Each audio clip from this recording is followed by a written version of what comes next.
Hi, thank you for downloading FarAwayFan. I just like to ask you if I can to rate the show. It'll help introduce us to new listeners.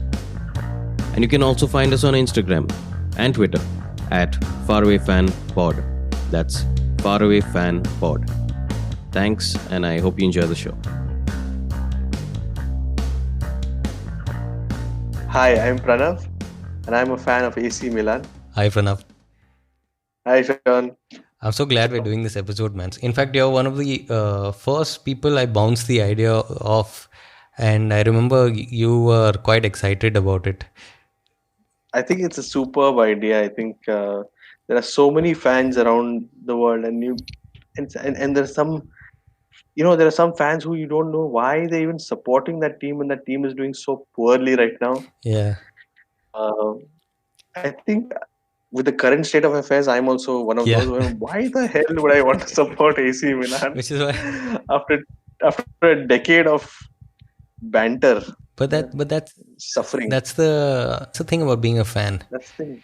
It's That's about true. the highs and You go lows. through the ups and downs Yeah, together. yeah. Exactly. And I had some great years, some phenomenal years, and now I'm having some terrible years. But there's always hope at the end of the tunnel. Yes. So it's in a strange way. I think it's kind of symbolic also that we're talking about an Italian club, given everything that's happening right now to Italy, and thoughts and prayers with everyone in Italy at this moment. I've had the good fortune of visiting Italy twice, and I only have amazing respect and fantastic memories of my time there, and I hope I can visit very soon as they're all okay and everything is fine in the world, and we can go back. And I definitely want to do another trip over there. So usually my first question is how was the coconut water? But given that we are doing this over the internet, I think I will have to offer you coconut water the next time we meet. Next time. I love coconut water. Oh, we used great. to have coconut. I used to have a coconut tree in my grandmother's backyard. Really? Yeah. So where did you grow up? Bangalore. And so this is one of these old Bangalore bungalows where you actually have space, and you have enough coconuts to make chutney for the dosas and drink coconut water. Superb. How and why AC Milan? Yeah. Broadly, when I started following Milan in the early 2000s because of the sheer success and the way I saw that team play, complete pure joy in the way that they played, and iconic players that they always had in their team sheet. But if I have to just push it back a little bit, I think the real reason why it all came sort of to culminated at AC Milan is because I started watching a lot of Italian club football after the '94 World Cup. The '94 World Cup was sort of my first exposure to football, where I saw. I mean, we were very young, 12 years, very impressionable age. You see this World Cup where you don't have India obviously playing, but you've got this. You want to support. You want to put your support behind one team, right? And I picked Italy because there was this incredible player called Baggio there who was doing these incredible things on the field, and I just fell in love with what he was, and I supported Italy, and I continue to support Italy to this date. So it's my second team, if you for a lack of a better sort of way to say it, but they are just been the ones that I've always rooted for. And we didn't get too much football in those days in the 90s back, live football. We used to see, I think, Champions League finals, and then slowly it became Champions League finals plus the semi-finals, and then the Champions League's knockout stages and the EPL started coming in. But so when the EPL started coming in, obviously a lot of my friends and all would support the EPL clubs. But I just wanted an Italian team to do so well, and sort of everything sort of fell together in early 2000 when this great team was put together under Carlo Ancelotti, and for 7 seasons was just on top of everyone. They were doing amazing things. There were young players, old players, players from different countries, and it was such a joy to watch them. And that's and that sort of success breeds sort of your it's like a chip on Right. your shoulder Right. at that age, when you're growing up. So that's why AC Milan at that time. And that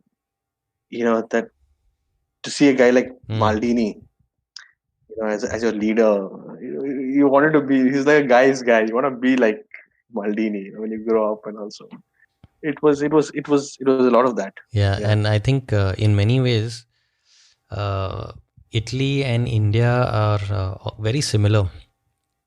The mix of politics, religion, sport, yeah, mafia, it's all yeah. it all kind of comes together, and the Very, drama, of course, the drama. very melodramatic. I was going to say very, very dramatic. Everything is dramatic. Everything is Yeah, super the dramatic. Yeah, drama. so it's a lot of drama, and even the 2006 World Cup, when nobody thought Yeah. Italy is gonna win. Nobody thought Italy is gonna win, and I was like, dude, Italy is my team. It's gonna win. And I was just dating my wife Mm. then, she, at that time, and my friends, nobody believed in it. We put bets.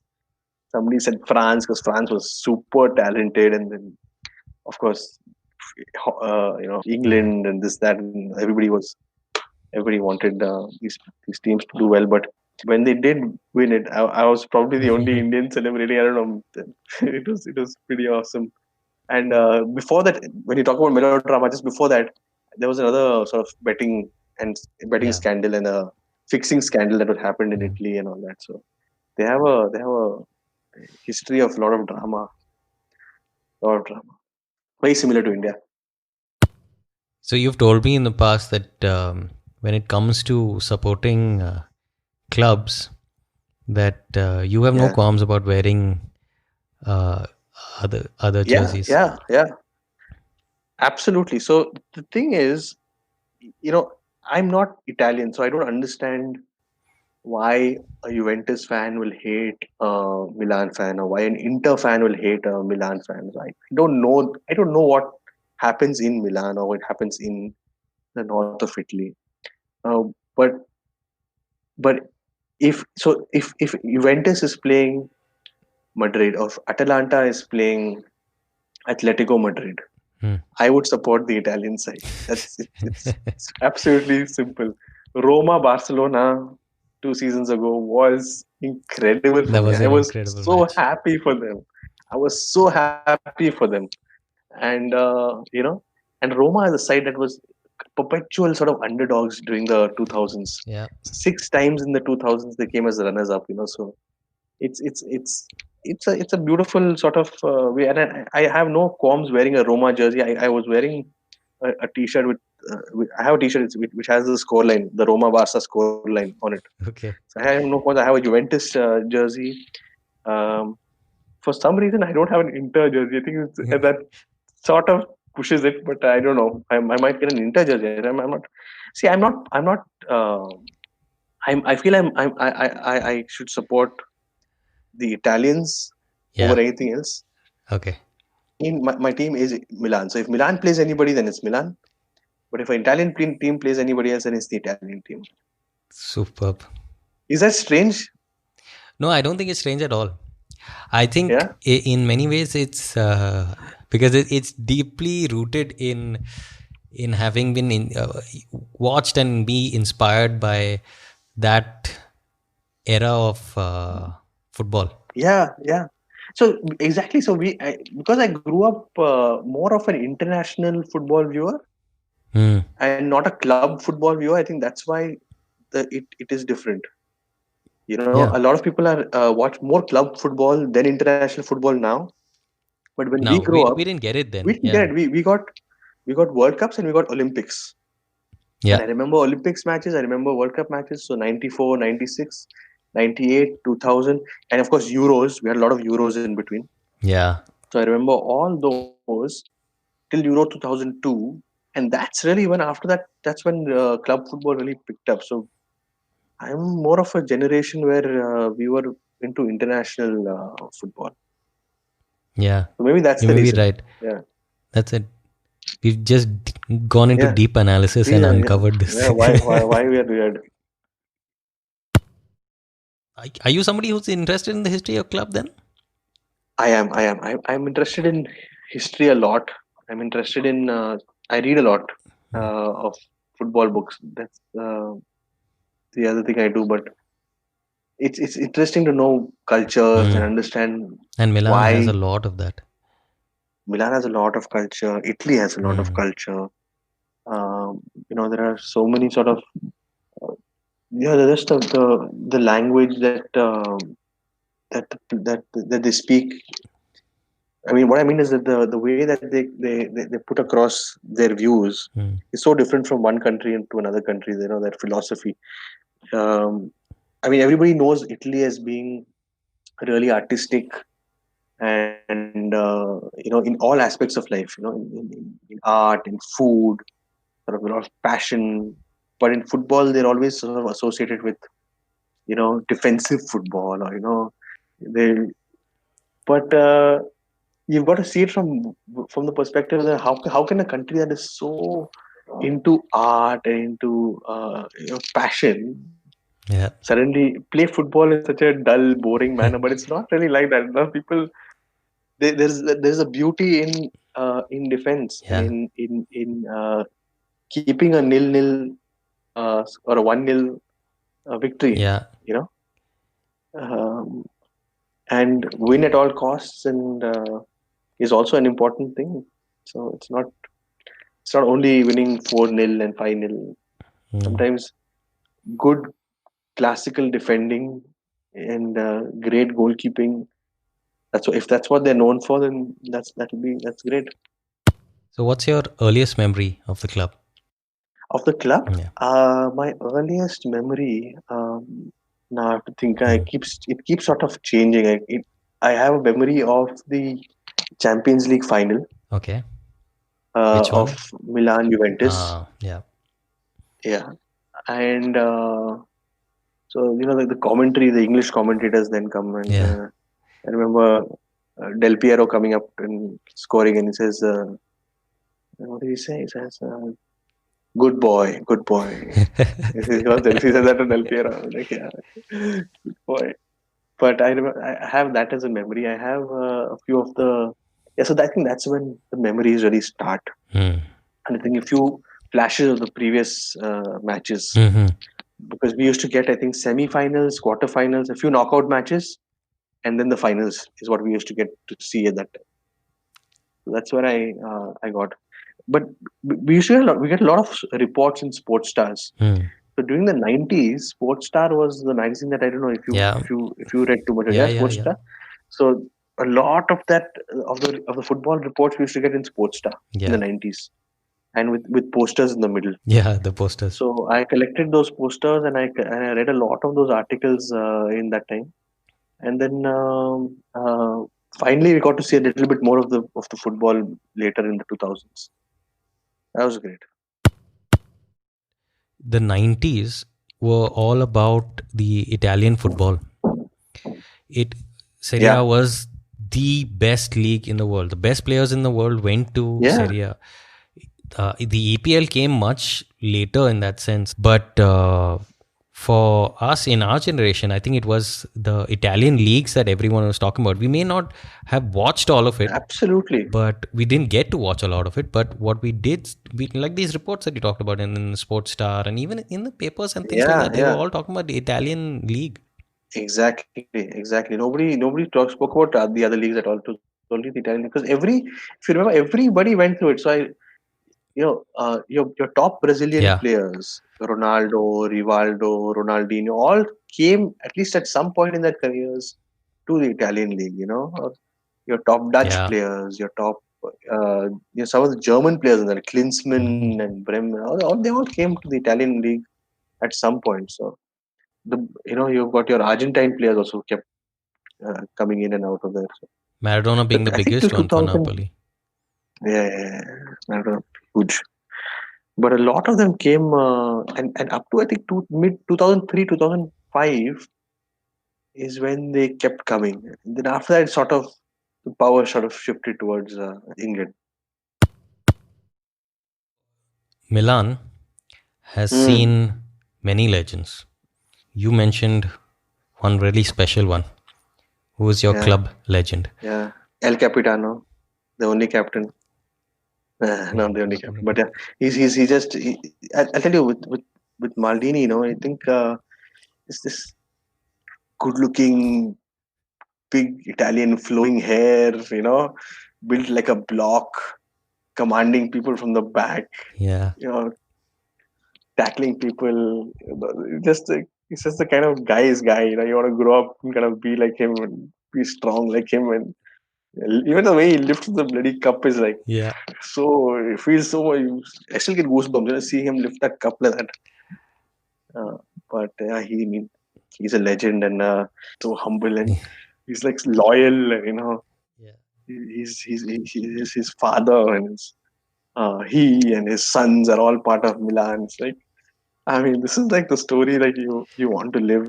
That's the kind of life you want to live. I mean, he's played with the best. I mean, whether it's Beckham or whether it's even the Dutch trio. He's played with everyone.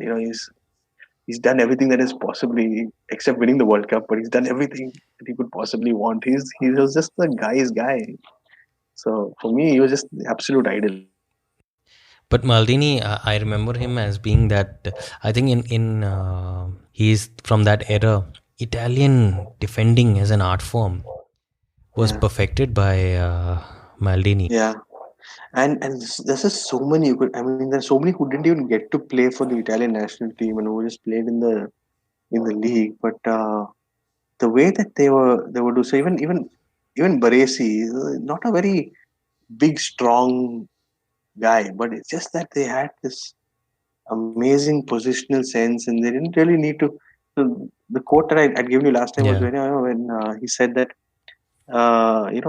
if I have to make a sliding tackle, that means I've already made a mistake. Yeah, and it makes so much sense because they defender, you need to anticipate, you need to have great positional sense, and that's what they did, and then pass it on to the midfielder, pass it on to the forwards, whatever. But being able to do that without too much sort of drama of sliding tackles and pushing, that's what it was about, and that's how beautifully they played. And you don't get to see this sometimes on television because television it might look boring. He's just coming away, he's just taken the ball away and he's moved on.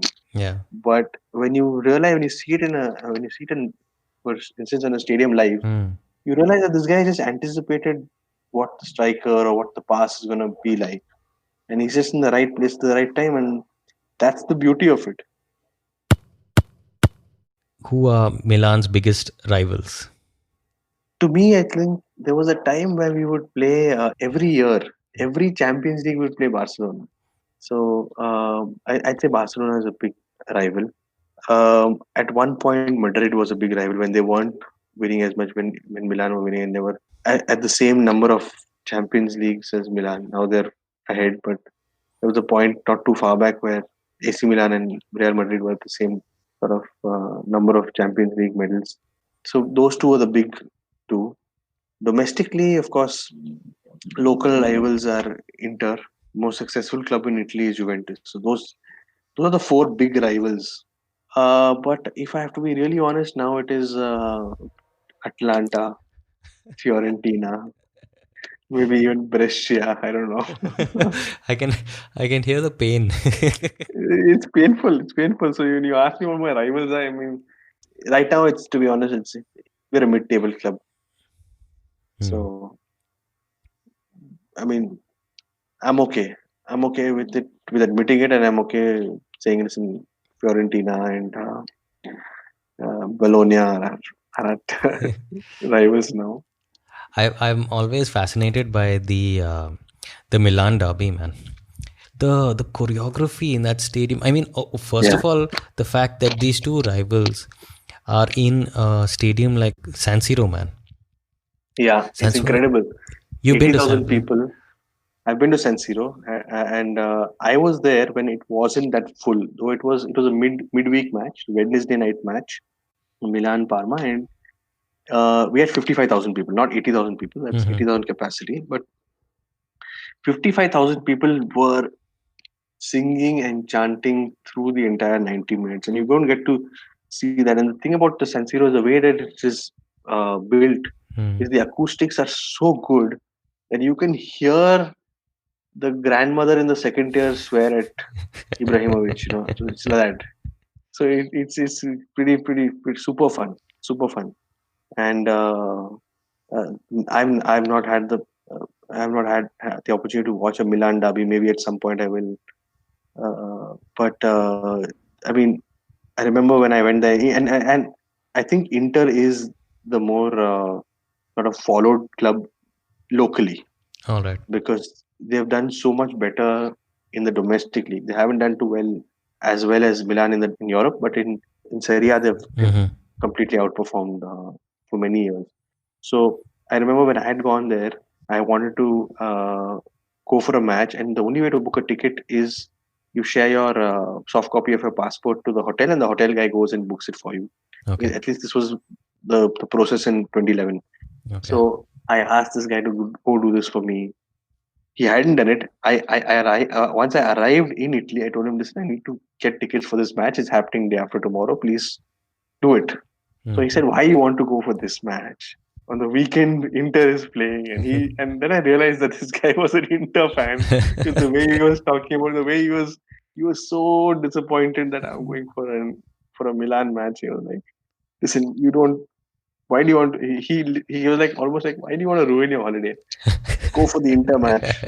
And through the rest of my duration there, he didn't look at me eye to eye after that. He was, and he greeted when I first came in, he greeted me really nicely, and he was so nice and warm and welcoming. But once I told him I want to go for this match, he was like, nah, "This guy is not. He doesn't know his football. He's very foreigner has come and wanting to go to watch a Milan match, but it was a damn good match. Milan won 4-1 against Parma, so a nice memory.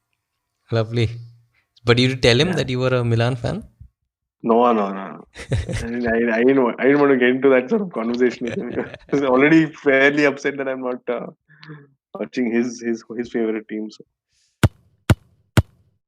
I mean, you've gone to the World Cup as well. yeah, twice in Oh. 2010 and then 2018.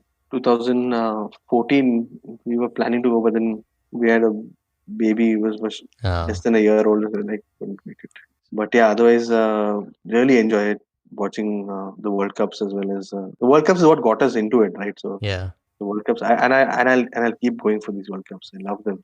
I love them. They're like a carnival. You've got like your 30 odd nations who have qualified, and then you have like tertiary nations like India and the rest also coming for the party. So it's good fun. How was your experience in Russia? Terrific. I think Russia, they were so happy to have people, and they have a lot of sort of respect and goodwill towards Indians, Hmm. and fascinating. So we met these old gentlemen who would get their vodka in jugs and just pour vodka for us every and tell us stories. One fellow told us that he liked Mithun Chakraborthy so much. Really? So yeah, we I have a recorded video of a chap wishing Mithun Chakraborty happy birthday and telling him he loves him and all that. What? Because I'll tell you why. What he said was that in the days of the Soviet Union, Okay. the uh, the the villages would get rewards. So the Okay. village that produced the highest output of cabbage or beetroot Okay. would be rewarded by either medals or by watching an Indian movie. Are you So serious? Indian movies was there, yeah. So the entire village would come together and watch an Indian movie, and it would be a Mithun movie.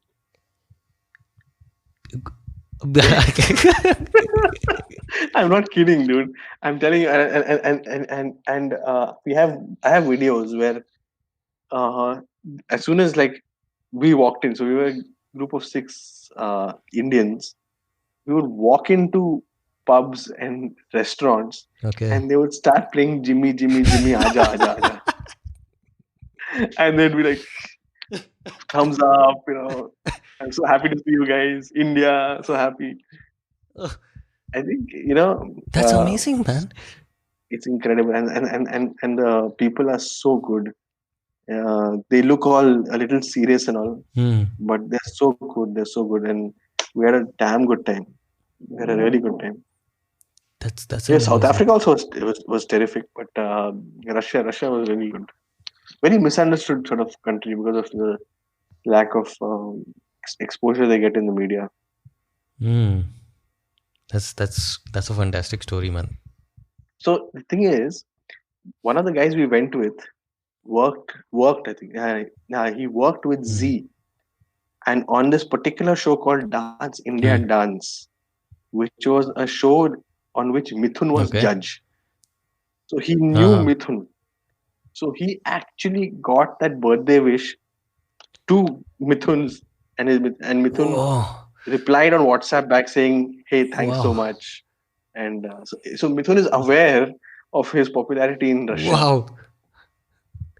Yeah, That's it's crazy one.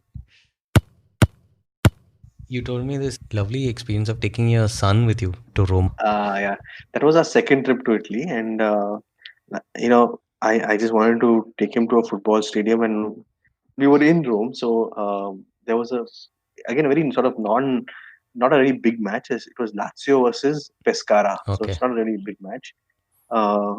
20 euros a ticket. Bought it at one of those tobacco stores. You usually get the tickets at tobacco stores. Bought it for 20 euros. Took him there, but again, superb experience, and he loved it. Yeah. Because Lazio is doing so well now. It was doing well even when we went 3 years ago. Right. Same sort of coach, Simone Inzaghi was there, and they Ciro Immobile scored 2 goals. Milinkovic Savic was there. He scored a goal. I think the final score was 3. Yeah, the final score was 3-0 against Pescara. Pescara also was a good attacking side, so very good fun. And when you go towards the stadium, there's a road that on which team buses come, and you can see the fans going a little, all that sort of commotion happening. And he was like, "What is this? Where have we come to? What is this sort of really, angry sort of environment?" But once we got to the stadium, he was really happy. People were chanting, and there's these girls of his age and grandmothers that come with the grandmothers yelling and swearing in Italian. And luckily, my son doesn't understand Italian, but he could make out that. So he's like, "What is this? This is so different." And it was quite fun, very fun. Damn good. They get really, really worked up about things over there. I feel bad for referees over there. They really get worked up. Yeah. You told me also about Sikkim. There was this stadium. Sikkim, yes. The beautiful. If you went to Sikkim, so that's I like to go to stadiums to watch football live a lot. So there's the Paljor Stadium in Gangtok. Okay. Phenomenal stadium. Yeah. It's the most beautiful stadium I have ever been to, and I've been to I think the Cape Town Stadium. I think we'll see some shots. I've been to South Africa's Cape Town Stadium, and you'll see some shots of it. Again, it's a beautiful stadium, overlook the sea on one side and the Table Mountains on the other side. So Cape Town is beautiful, but the Sikkim Stadium is literally on a cliff. Wow. So you've got these buildings, like these apartment blocks, and not like apna Bombay apartment blocks. These are these single-storied one apartment blocks, and houses were there. And then you have the stadium, and the other side is just the mountain range. Wow. Your Himalayan mountain range, and terrific view. I highly recommend people who visiting Sikkim, Gangtok, to go and check out the Paljor Stadium. And pre-match and post-match, kids and families are allowed onto the pitch, amazing. have a kickabout. So amazing. very nice, and we had a lot of families and the same. I think the culture there is so nice, so different. They keep it clean. They don't. It's very family oriented. So you get your own space. Nobody sort of it's not crowded too much. You've Hmm. got kids playing together, families sitting on the sidelines, dads coming on the pitch, pulling kids apart. Sort of those are nice sort of vibe to it. And outside the stadium, good food. You got your momos and your grilled chicken, and I mean, it's a great time for families to great. It's a great outing for families to just go and check out that stadium and a beautiful view of the mountain range. So now we're coming to the part where I ask you Yeah. about players Huh. who didn't get Oh, their due while at the club. I had to really think about this Hmm. because in the glory days, I think everybody got their due, right? Yeah. Because they won something or the other. It's in this banter era, this terrible sort of time that we're going through, Yeah. is when some players have emerged as literal sort of saviors, or the Mhm. ones that they say. And one of those players, and the one I mentioned is Stephan el Shaarawy. Right. He really pulled the team together and pushed on. He was the reason why we even got into the Champions League as fourth place Okay. and third place in one season. So the thing is, the coaches came and went, kept changing his position. I've seen that guy play left back also. Hmm. He's played left back. I think he's played midfield. He's played as a striker. Whatever the coach asked him to do, he did, and he did damn well. And so he's one of those players completely underrated. Unfortunately for him, few injuries happened. Okay. Unfortunately for him, coaches kept changing. And when you don't have a single, and when you don't have that continuity in your career, I think he could have been a terrific player. I think he could have played for a top EPL club Hmm. if he had the right sort of. But when you keep changing somebody's way of playing, his tactics, there's no continuity. It's gonna affect all players. And finally, he then had to moved to Roma. Yeah. Then he's now in China and playing in China. But he still plays, despite playing in China. He still gets called up to the national team, so he's still doing well. But all those changes have really sort of.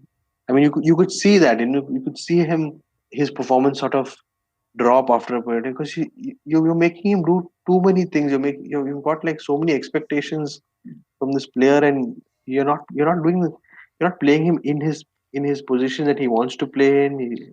His motivation starts to wane out. So then you lose him, and then that's what sort of happened with El Shaarawy. Otherwise, he was so good for us especially when times were bad. He was ability to get past defenders, Yeah. fast, score goals. Everything was great, but the Milan management is to blame for how he's sort of tapered off. So now let's talk about Mm. some who will get their chance now. Young players you are looking forward to seeing. The two players who I'm really looking forward to is Rafael Leao, who's a Portuguese attacking sort of. Hmm. Uh, he's a forward or an attacking midfielder. He's Okay. still he's still figuring his way. I really like him, Okay. and of course Daniel Maldini. Daniel Maldini. The weight of the surname is on his shoulders, and he's breaking through the side, and he's the youth team Okay. captain, and he's come through the ranks, and he seems like he's a good player. So those are two players, I think, young players, and I hope that we're able to help them get better. I have a few scarves and jerseys. I like to collect them. Okay. So my AC Milan scarf that I bought at the San Siro store Okay. in 2011 would be my most favorite because I never knew what the purpose of a scarf is. In India, nobody wears a scarf. Right. But when you go to Italy when I was there in October, you realize why you need a scarf. Just put around your neck and keep yourself warm with it. Plus, of course, it looks great and all that. Yeah. But that is the one memento that I will never let go of. I have a scarf and I have, of course, a few jerseys. I like the Roma jersey, so I picked up the Okay. Roma jersey last time. Got the Juventus jersey as well. So I got jerseys and scarf. And ticket stubs, I've kept all my ticket stubs. Okay. So from the World Cup or from league matches that we've gone for. Those are a lot of mementos. I keep a lot of mementos. Of course, my posters from Sports Star. We used to collect posters. I've got posters of the Italian team, Baggio, Maldini, Shevchenko, the Dutch trio, Rijkaard, Gullit, and Van Basten. Amazing. Even I remember Sports Star for it was that one magazine. It was that one Yeah. sports magazine. I mean, we were starved for information and of that Yeah. level. Yeah, in those days that was the only one, and my grandfather used to. My grandfather has a subscription. Not even my dad. My dad was not that interested in sports. My grandfather was very interested. He used to get that for me, and he used to we used to read it from end to end. Yeah. Even chess, there used to be a page on chess. A chess page also, we were so starved of content. Now we can read whatever we want, but at that point we could read everything. Now you're spoiled for choice. Now it's quite for choice. Even matches Yeah. itself, I find myself, my wife catches me sometimes. I told you last time, I'll be watching Nuremberg play Bayer, Mönchengladbach. Bayer Leverkusen will be and Hotstar will show only 42 people watching it. And I'm like, what are you doing? 42 people are watching this match. Get off. Yeah, But that's how far we've come. somebody has to watch that Nuremberg versus Mönchengladbach match. I'm telling you, that's where the next great player is going to come from, and then We should start a kit appreciation society. we should. I think there will be already. The one kit that I really want is the full sleeve Boca Juniors one. I don't know if you've seen it. Really? No, I haven't seen It's it. beautiful. It's beautiful. I'll check it Boca out. Juniors gets its colors from the Swedish flag. Really? Yeah.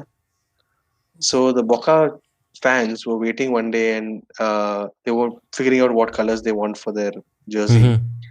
And they said that the first ship that sails into port Wow. will use the colors of the flag, and it was a Swedish ship. Wow, that's an amazing story, man. That's brilliant. That is so brilliant. Yeah. That's why I read this in Jonathan Wilson's Angels with Dirty Faces. Beautiful So book. you read a lot of these footballing books, right? Yeah. I love the books, especially football books, because they take you they take you a little bit about the history and the cultural sort of implications, and why things are the way they are, why Argentina plays a certain way, or why Brazil plays a certain way, or why Italy plays a certain way. You start to understand a little bit about that because of it's a lot to do with society and culture, Right. and sometimes a lot to do with the political situations in that country and in those times. So so Argentina has had like dictatorships and really bad sort of regimes. So how they Right. went through that, and what happened with their players, and how it shaped their mentality. So I like that. I read a lot of biographies of footballers as well. Okay. Last book I read was called Feet of the Chameleon. It's a little bit about African football. Oh wow. Beautiful, and just the way that they describe stuff also, So Feet of the Chameleon is, the way the chameleon moves its feet. Why it's called, actually, it's a famous saying in Africa, Okay. is that the foot of the chameleon, when it moves in a very calculated, slow but precise way. Mhm. And a lot of times you see these passes that happen Right.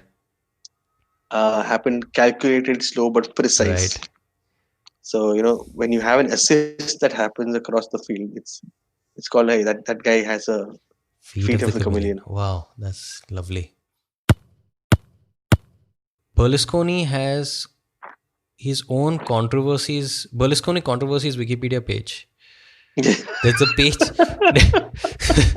There's a page dedicated to Berlusconi controversies. I have to check this out. You must.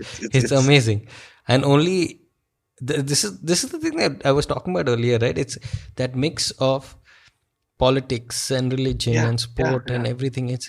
It's what makes Italy so amazing. I mean, only in Yeah, I mean, Italy completely agree.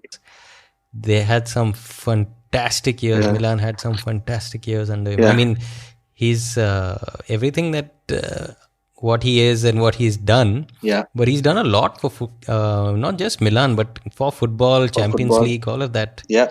I think He's done his he's compared contribution. to Santiago Bernabeu, the Madrid president, Mm. and what he achieved over there. He took a risk very early in his Milan presidency when he recruited Arrigo Sacchi, a Yeah, fantastic from the second coach. Yeah, division.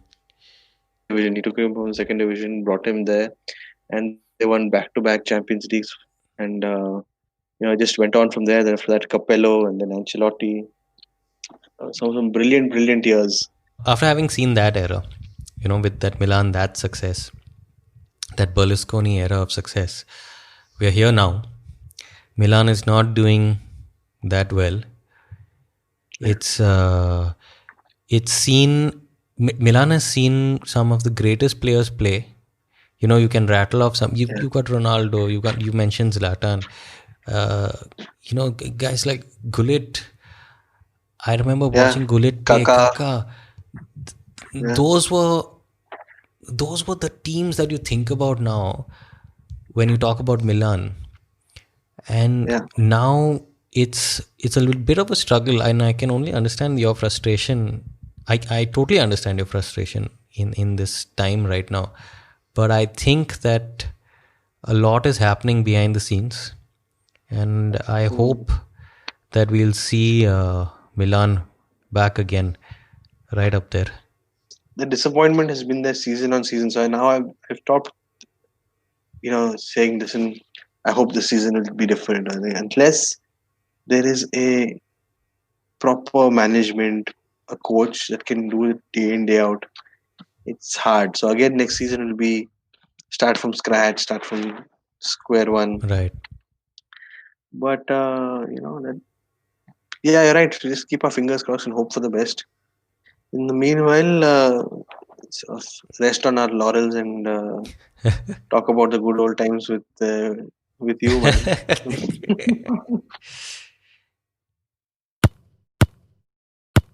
It was definitely the Baggio one because so '94 was when I first saw football on that scale, and what a fantastic tournament to watch. It was so Yeah. many goals, that razzmatazz, that really Hollywood style, American style, grand, big, massive stadiums, bigger stadiums than I think anywhere in the world and all that. And I wanted this guy to do so well. I wanted him because he pulled them through so much and all that. And then when he missed the penalty, I was like fucking shell shocked. And it was, but through that, no, he still continued to be amazing. Post that, and then it sort of at that age. So I was 12, very sort of impressionable age. So you want to have a hero at that age, and I was like, this guy is just, he's like, I mean, he's literally took the nation up to the point and then failed them, but yet he's a hero, and it's okay to fall and continue and get back up, and it's just part of life. So I, as a personality also, now I feel that impacted me so much because it's like I don't take things so too personally, especially work wise. I've never been the kind who take it super personally, and I think it helped me shape a lot of the way I thought, because I really, really, really liked this guy because he was so enigmatic and humble, and he was physically not like this strong, brawny guy, footballer with thick thighs, nothing like that. He was just like a skinny guy doing his thing, and just related to that. So that he missed that penalty, came back in the '98 World Cup, still played, and he won that. I think he won the Ballon d'Or also. So he was best player of the world also that year. So those things, I kept following him. So that penalty miss is just one of the things that everybody who remembers Baggio remembers is one thing. Yeah, that's But true. for me, I remember so many other things about him. like I really started following football because of him. I wanted, I even till date I still want Italy to win because I wanted him to do well. Yeah. So it all relates to this one. So you like I said, like you sort of relate to success, and he was successful, right? He Right. was Right. so successful, doing well. So you want to be associated with success, and that's why he was so. Uh, for me, it was just like an amazing thing. But and the fact that people know him for that penalty failure, no, Right. is like they say, yeah, but he missed the penalty. I said that's okay. He still went past that, got past that, lived his life, lived his career well, and everybody okay. It was okay. Italy went on. They won another World Cup later, and things went on as they were supposed to be. It was not as if it's a, it's like a curse or a whatever. Life goes on. Life goes on. Fine. He's now he's always going to be associated with that penalty miss, but True. there are many things to him, and that same thing applies to life, right? I mean, you could have failures and you could do badly, but there are so many things that are there. The smaller things that you should just sort of look at and appreciate. Yeah, man. Dude, I think I It's got really philosophical. no, That but was not it's great. it's but it's great. But really, man, everything that is happening in the world right now, uh, Italy is suffering so much, and I think that they're gonna come back. That's that same fighting spirit that they have. They're gonna come back, and Mm. it's great that we. In fact, I feel we spoke less about the clubs today than we did. We spoke more about Italy. Yeah, yeah, I guess it was dedicating this episode to Italy, man. yeah. Thoughts and prayers with everybody there, and hope that they're able to get into sort of normalcy soon. So Pranav, thanks, Okay. man, for being Yep. on FarAwayFan, the podcast, Thank you, Sean. I enjoyed it. and hopefully our next chat will be in person over beers. And like I said, Yep. I owe you that coconut water. Yep. Absolutely. No, I'm looking forward to it and hope things get back to normal for everyone. Thanks again, Pranav. Thank you, Sean.